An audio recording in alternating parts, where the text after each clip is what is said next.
All right. Hi, everyone, and welcome to Landlord Essentials, Building Successful Tenancies under the Residential Tenancy Act. Thank you so much for taking the time to watch this video. Whether you're new to being a landlord or just looking for a refresher, we're glad you're here. And since this is a recorded session, you can pause, rewind, or revisit at any part at your own pace. And before we get started, let's quickly walk through a few helpful tips to make your viewing experience as smooth as possible. Tips for watching the video. Adjust your audio and video quality. Use the settings gear at the bottom of the video to adjust volume, playback speed, or video quality depending on your internet connection. Next, turn on closed captions for subtitles. Click the CC button at the bottom of the video to turn captions on or off. This can be helpful if you prefer to read along or need extra clarity. Next, change playback speed. If you can speed up or slow down the video by selecting the settings gear and choosing playback speed. Next, use full screen for better viewing. Click the full screen icon at the bottom corner to make the video larger and easier to follow. And if you are having technical issues, try refreshing the page or restarting the video. It often resolves the common issues. About the information shared. This session includes general guidance based on the Residential Tenancy Act. Please keep in mind the information is general in nature. It's meant to support your understanding, but we can't provide legal advice. Respectful practice reminder. Successful tenancies are built on clear communication, fairness, and respect. And as you go through the session, we encourage you to think about these principles, apply them to your own rental situation. And with that, I think we can get started.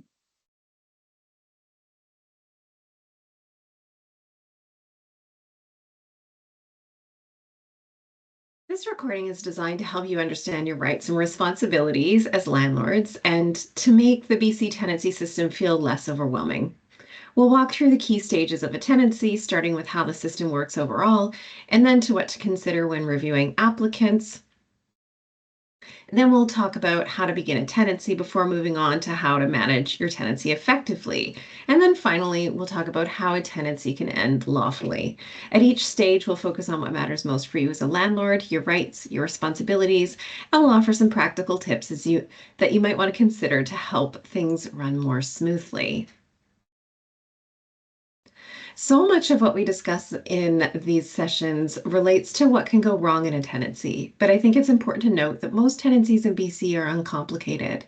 There are more than 660,000 renter households in BC, and in 2025, the Residential Tenancy Branch received 24,000 applications for dispute resolution. With that in mind, we like to think that 96% of tenancies are generally uncomplicated. But when conflict does happen, and when that conflict can't be solved through open communication, negotiation, or compromise, the RTB is there.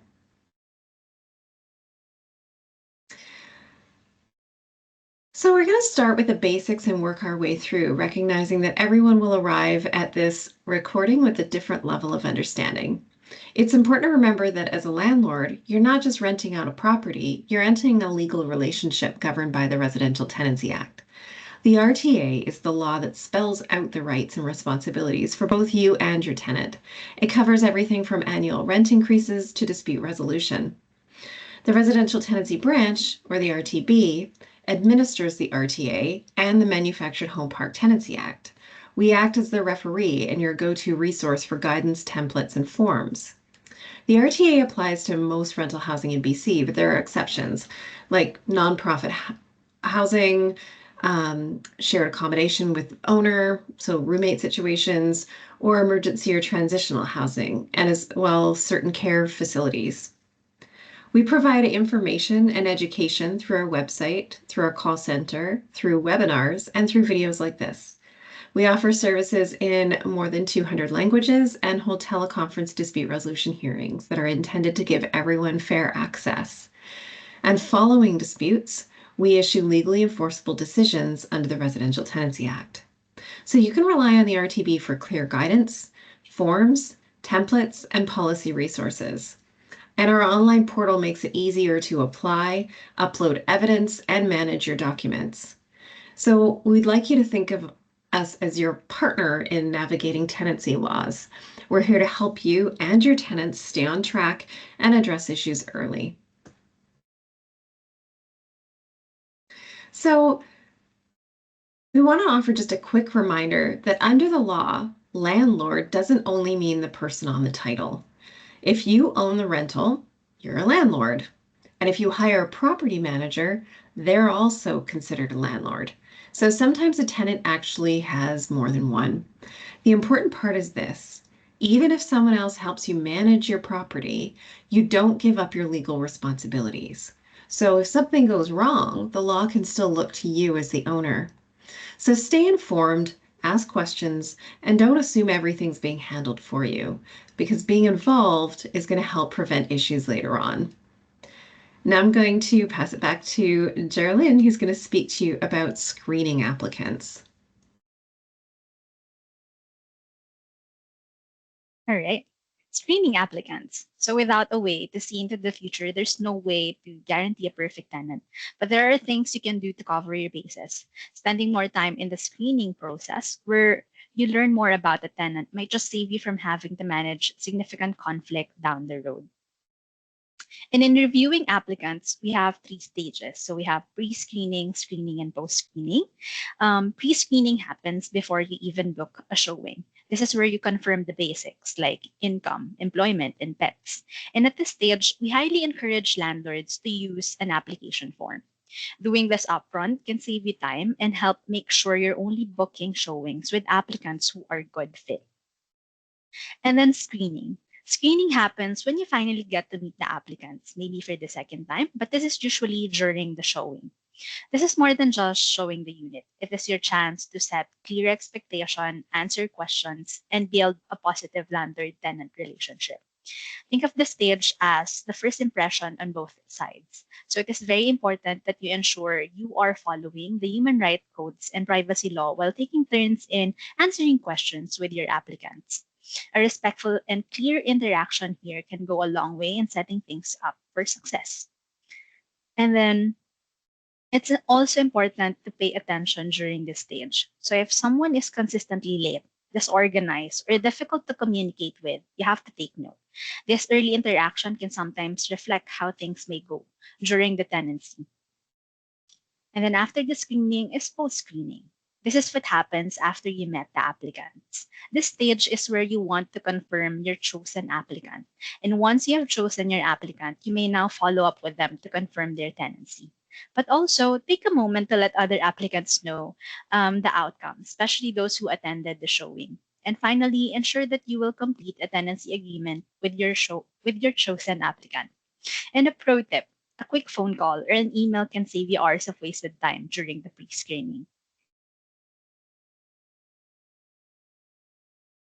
Now let's move on to the next topic, information collection. Now that you know the steps to screening process, let us dig deeper on what information can a landlord actually collect during the screening. So what can you collect? You can ask for information that helps you assess whether someone can meet the responsibilities of the tenancy, like proof of income, references, and photo ID. But there are also clear limits. You may not ask about personal details like age, religion, disability, family status, or sexual orientation. This type of questions are not related to the tenancy and should not be part of your screening process. And credit checks can be useful. They can be done, but only if the applicant agrees in writing. And any personal information you collect needs to be kept secure and used only for tenancy purposes. So as you move through pre-screening, screening, and post-screening, pay attention to how information is shared. Look for applications that are complete, clear, and well organized.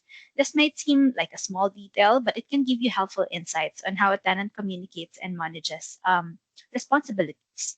So by collecting the right information and respecting the limits, you're not only making a better decision, you're also supporting a fair and professional rental process. So now let's move on to the next topic, the beginning of tenancy. Now that you've selected your tenant, it's time to complete all the paperwork. Think about this as you would start a new job. where the first things you'll do with your new employee is to complete all the correct forms and complete an orientation or onboarding of sort. And so now let's talk about the beginning of the tenancy.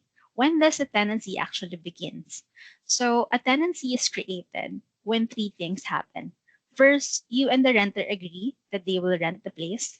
And second is when the renter is given the keys or they have the permission to move in.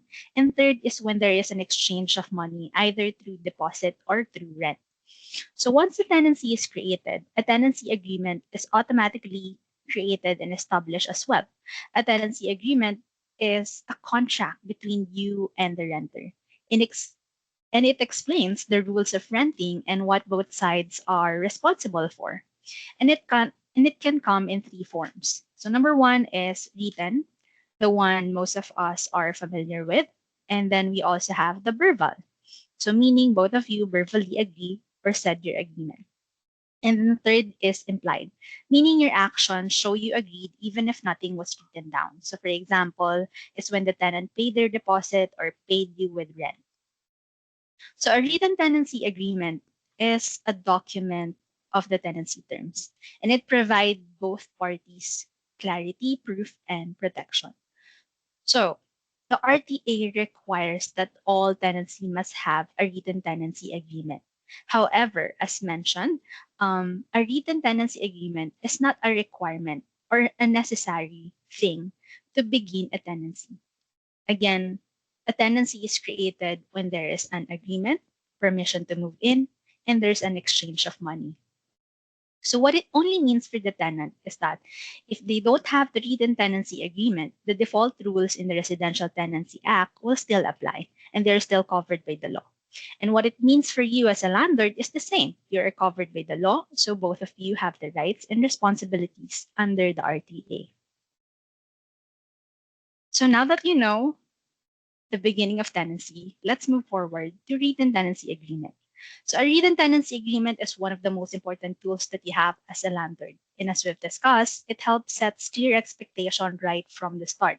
And that can go a long way in preventing misunderstandings later on. So let's walk you through a few key things to keep in mind when preparing one. In BC, it's the landlord's responsibility to prepare the tenancy agreement. It must include all the required standard terms under the Residential Tenancy Act. And to make this easier, we strongly recommend that you use the RTB1 form.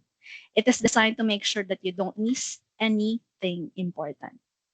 And then, once the agreement is ready, both you and the tenant needs to sign and date it. And you must give a tenant a copy of the signed agreement within 21 days. This step is sometimes overlooked, but it's really important. Again, even if nothing is written down, a tenancy agreement can still be legally valid. So as soon as the tenant pays a deposit, the standard terms of the Residential Tenancy Act automatically applies. But having everything written down and signed make things much easier for everyone. So a pro tip, keep it clear, keep it in writing, and keep a signed copy for your own records. Taking the time to set up a strong tenancy agreement at the beginning helps create a smoother experience for both you and your tenant. So now let's move on. What is in a tenancy agreement? So when you look at the tenancy agreement, there are a few key things that you should always see. First are the basics. So it should include who the agreement is between, the address, when the tenancy starts and ends, if there is an end date. And this helps everyone to be clear about the details from day one. Next are the important terms, like how much is rent and when it is due, and then what deposits are being collected, whether pets are allowed. These are the areas where misunderstanding usually happens, so clarity really matters on this part. And finally, the agreement should say whether the tenancy is month to month or fixed term. The important thing to note about fixed term is that it usually will convert to month unless you put a vacate clause. However, a vacate clause is only allowed if you or your family is considering to move into the unit. So knowing which type you have helps you understand notice periods and what's gonna happen next. So a clear agreement sets expectation and helps prevent problems later on. Now let's move on to the next topic. What are the types of terms? So not all terms in a tenancy agreement are the same, and it's helpful to know the differences. So what's included in the types of terms? Number one is a standard term. So some rules are automatic. These are the standard terms. So from the Act, they apply to every tenancy, whether they're written down or not. And then you have the additional terms. So the additional terms can include rules like about pets or smoking, but they need to be in writing, agreed to by both sides, and they can't go against the law. So some terms just aren't allowed. So we have what we call illegal terms. Illegal terms are the ones that go against the act, and unfair terms are the ones that put tenants at a disadvantage, and neither can be enforced, even if they're signed.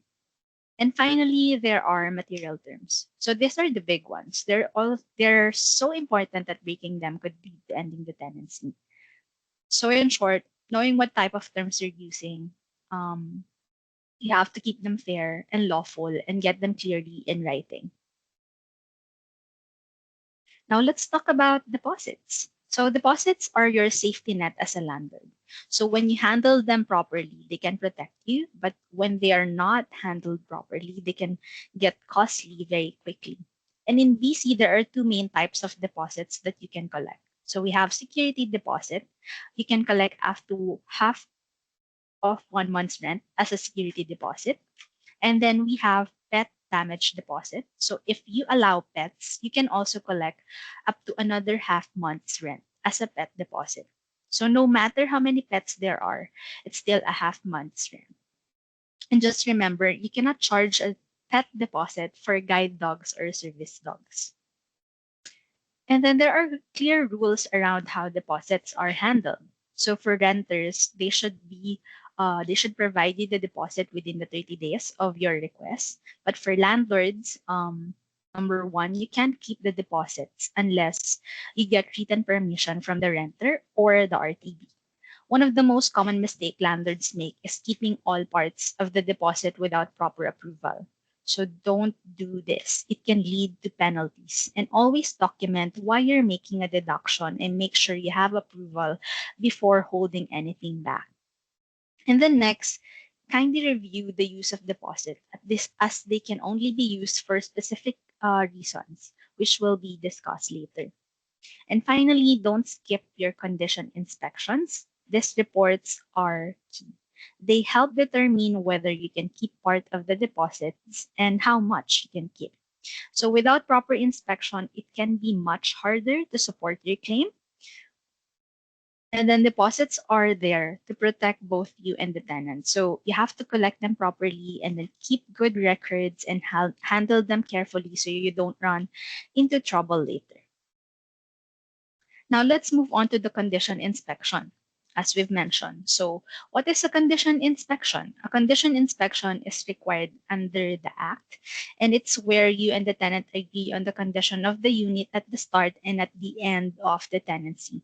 It's especially important because it affects what happens with the deposit. It will help you determine who should pay for any of the damages, if there is any. And then types of inspection. So you must do, or it's a requirement to do a move in and move out inspection, while the inspection during the tenancy are optional or usually optional. So condition inspection, as mentioned, can protect you, but only if you do them properly. So if you don't follow the inspection rules like offering two chances to attend to the tenant, or participating in the inspection itself, or completing the report and giving a tenant a copy, then you may lose your right to claim against the deposit. Okay, so now, what are your responsibilities during a condition inspection? So, during a condition inspection, it is recommended that you first ensure the unit is clean, and then you'll need to schedule the inspection and give the tenant two chances to attend. So during the walk-in, you have to fill out the report carefully, talk through any concerns together, and try to agree on what you are seeing. And both of you should sign the report and then make sure the tenant gets a copy within 7 days. So it's a bit of an admin, but it really matters. So taking the time to do this properly can save you a lot of trouble later, especially when it comes to deposit. And so now that everything is covered at the start of the tenancy, I will pass it again to Dana.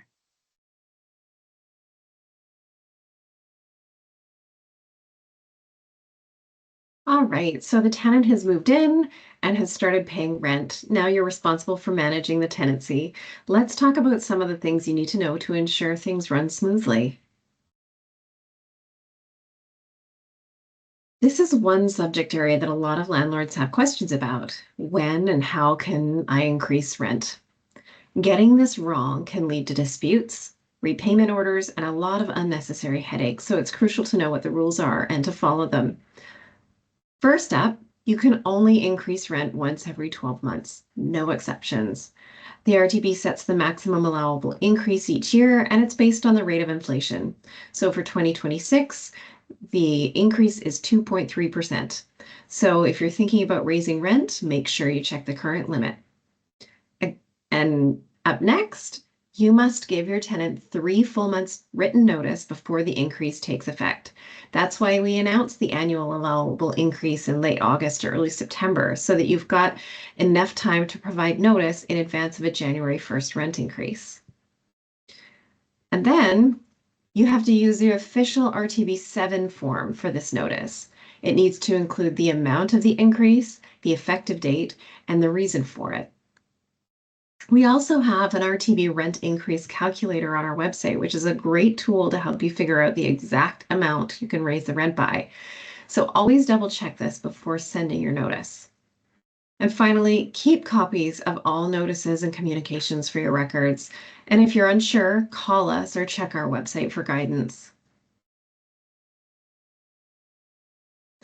All right, now let's talk about repairs and maintenance, one of the most important responsibilities you have as a landlord.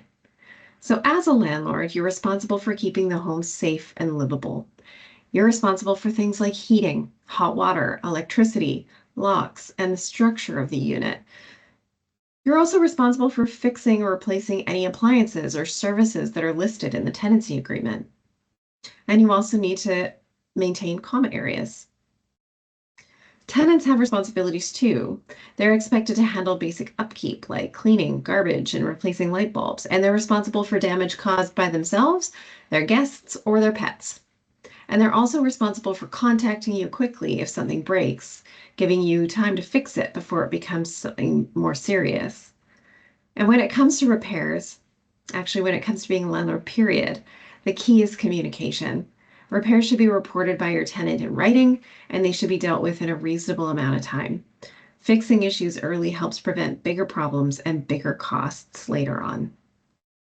So a well-maintained property is a win-win for everyone. It keeps your tenants safe and satisfied, and it helps you avoid costly disputes and even more costly repairs down the road. So there's a distinct difference between general repairs and maintenance and emergency repairs. These are the things that can't wait. An emergency repair is something urgent that puts health or safety at risk. And that might include something like no heat in the middle of winter, or a major leak, or unsafe wiring, or maybe a broken lock that makes it impossible to secure the home. As a landlord, you're responsible for dealing with these repairs, and they need to be dealt with quickly. If a tenant can't reach you after trying twice, the rules allow them to arrange the repair themselves and then ask to be repaid. That's why it's really important for you to respond and act quickly when emergencies come up. It gives you some additional control over the situation. So making sure all repairs are dealt with quickly is important, but especially so when it's an emergency repair. Quick action protects your tenants and helps avoid disputes. So let's talk about access and privacy, an area where landlords sometimes run into trouble. Even though it's your property, it's your tenant's home. So you need to give proper written notice before going in. And that notice has to say when you're coming, what time, and why. And it needs to be given at least 24 hours in advance. You can only enter between 8 a.m. and 9 p.m., and the tenant has the right to be present when you come in. So there are exceptions, like emergencies, abandonment, or if you have an RTB or a court order. The best approach is simple. Be clear, give notice, and respect your tenant's space. Good communication prevents most issues before they start. So this slide covers a few common situations that often come up during tenancy and where landlords sometimes have questions. And first up is guests. So tenants are allowed to have guests, and you can't charge fees or set limits for having people over. That said, if someone starts staying regularly, has keys, or gets mail there, that might become an occupancy issue, and that's when it's worth taking a closer look. Next, pets. If they're allowed, tenants are responsible for any pet-related damage beyond normal wear and tear. And just a reminder again that guide and service dogs aren't considered pets, and they must be allowed, and you aren't able to charge deposit for them. For smoking, vaping, and cannabis use, you can set clear rules in your tenancy agreement. If smoke is affecting other residents, you're expected to step in and address it. And finally, keys and fobs. You can't charge for the first set needed to access the unit, but you can charge a reasonable cost for extra or replacement keys. So the common thread here, as it is throughout, is clarity. Clear rules in the agreement and addressing issues early will help you prevent problems later. So this last scenario in this section can feel a little bit more sensitive, and we're talking about the death of a tenant. We have it listed as a common scenario. Thankfully, it's not all that common, but it's important to know what to do when it happens, as it can feel pretty confusing. One thing to know is that the tenancy doesn't automatically end when a tenant dies. What happens next depends on whether there's an administrator or an executor for the estate. If there is, the estate takes over responsibility for paying rent or for any debt owed, and for ending the tenancy according to the Residential Tenancy Act. The usual month-to-month or fixed-term rules still apply. One important point, though, the executor doesn't take over the tenancy themselves. They're not to move in, they're just wrapping things up on behalf of the estate. If there isn't an executor, the abandonment rules may apply, but only after rent has gone unpaid for at least a month. From there, you have to follow specific steps for handling personal property. You can't just clear the unit out. Because these situations mix tenancy law with estate law, we recommend seeking legal advice in this kind of scenario. Okay, so we've had a good run, and now the tenancy is coming to an end. But just like when any relationship ends, it's always best when there are no hard feelings. In this next section, I'm going to walk you through the ways to end tenancy lawfully. So let's talk about the process and rules for ending a tenancy when you initiate it. It's important to remember that eviction notices must always be in writing. They need to use the correct RTB form and clearly explain why the tenancy is ending and when it will end. Using the wrong form or missing information can delay the process or lead to disputes. So for unpaid rent or utilities, a 10-day notice can be used. The tenant has 5 days to either pay what they owe or dispute the notice. For more serious or ongoing issues like repeated late rent payments, damage, or disturbing others, you could issue a 1-month notice for cause. In those cases, the tenant has 10 days to dispute. So simply put, ending a tenancy is a legal process, and following the correct notice rules protects you and helps you avoid delays or problems. So you might need to end a tenancy because you or an immediate family member want to move in, or maybe you've sold your house or apartment and the buyer wants to move in. You might need to complete a major renovation, or you could decide to demolish the unit or convert it into something else like strata housing or a general store even. So let's look at the rules and requirements for these situations. If you or a close family member or a buyer plan to move into the unit, you need to give 3 months notice and pay the tenant 1 month rent. This notice has to be given in good faith. For major renovations, demolition, or conversion, the notice period is 4 months. And in these cases, you need the proper permits and approvals. And for renovations, you need to apply to the RTB for permission before ending the tenancy. If the tenancy does end for renovations, the tenant may have the right of first refusal, meaning they can move back in once the work is done. So these notices come with extra rules and responsibilities. Acting in good faith, meaning doing what you say you're going to do, and following the correct process is critical. Getting it wrong can lead to serious penalties. For example, if you evict a tenant because you or a family member want to move in, and a couple months down the road you decide to re-rent the unit to someone else, the tenant you evicted could file for dispute, and if they were successful, you might have to pay them 12 months rent for evicting in bad faith. Now let's talk about what happens when the tenant wants to end the tenancy. For a month-to-month tenancy, the tenant must give you 1 full month's written notice before the day their rent is due. This gives you time to plan for a move out and to find a new renter. For a fixed term tenancy, the tenant usually can't leave early unless the tenancy agreement allows it. Both of you agree in writing, or there are special circumstances like the tenant is leaving family violence or needs long-term care. Otherwise, the tenant may owe you money if they break the lease early. At the end of a fixed term lease, the tenant still needs to give written notice if they plan to move out. If they don't, it's expected that the tenancy will roll over into a month-to-month agreement. If a tenant does break the lease early, you can apply to the RTB to be repaid for things like lost rent or the difference if you have to re-rent the unit at a lower amount. So tenants have rules to follow too, and understanding what they are helps you avoid unexpected empty units and lost rent. Now that we've talked about the different types of notices a landlord can serve, let's look at one more way a tenancy can end, and this one is much simpler. It's a mutual agreement. A mutual agreement to end tenancy just means that you and your tenant agree in writing that the tenancy will end on a specific date. There's no dispute process, no formal notice period. It's simply an agreement between both parties. You'll use the RTB 8 form, and it's really important that both of you sign it and keep a copy for your records. One thing to keep in mind, if you end the tenancy by mutual agreement, the tenant won't receive the money they might have been entitled to if you had served a formal notice to end tenancy. On the other hand, you also can't claim compensation from them that you might have been entitled to if they had ended a fixed term tenancy early. Mutual agreement, though, is the cleanest, simplest way to end tenancy.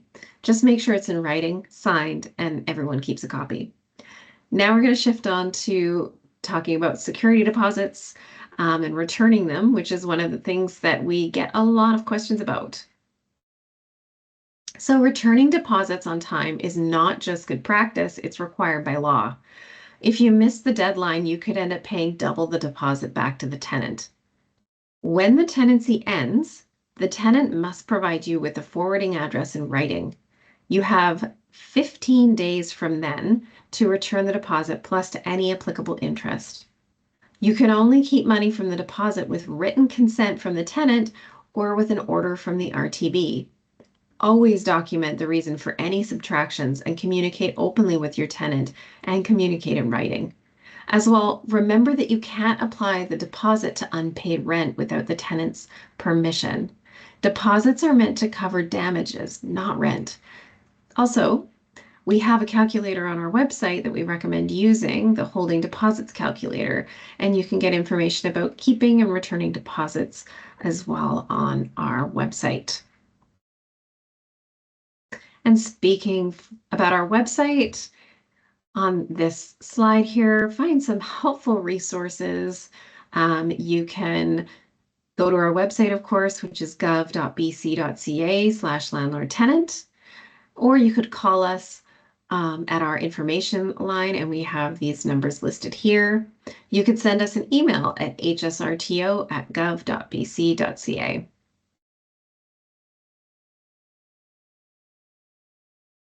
Thank you so much for watching. And if you're looking to learn more, or if you'd like to participate in one of our webinars that enables you to ask questions and have your questions answered in real time, please go to our website and register for one now.